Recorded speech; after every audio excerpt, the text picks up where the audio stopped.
بڑی عجیب بات ہے، سارا سال انسان کو تعلیم دی جاتی ہے، اور یہ صحیح تعلیم یہی ہے کہ عاجزی اور انکساری کا پیکر بنے، عاجزی اور انکساری کا پیکر بنے، غرور اور تکبر کو یعنی زمین پر اکڑ کے چلنے کو گناہ تصور کیا گیا، اور تعلیم کیا گیا کہ اللہ رب العزت کو یہ عمل سب سے زیادہ ناپسند ہے کہ کوئی زمین پر اکڑ کے چلے، غرور اور تکبر سے چلے۔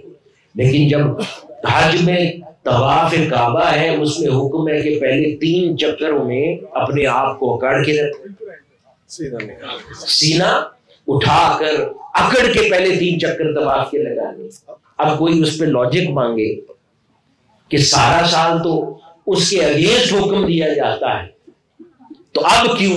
کیونکہ آقا علیہ الصلوۃ والسلام نے صحابہ کرام کو ایسے فرمایا تھا، بس یہی ہے دلیل۔ کیوں؟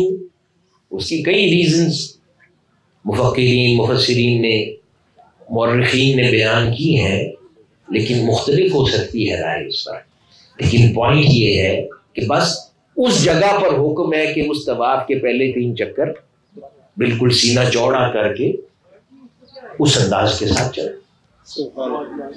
اور پھر باقی چکر عاجزی اور انکساری کے ساتھ۔ تو ان لاجکس میں کچھ نہیں ہے اگر انسان اپنی عبادات کی نیت کو لاجک کے ساتھ جوڑے۔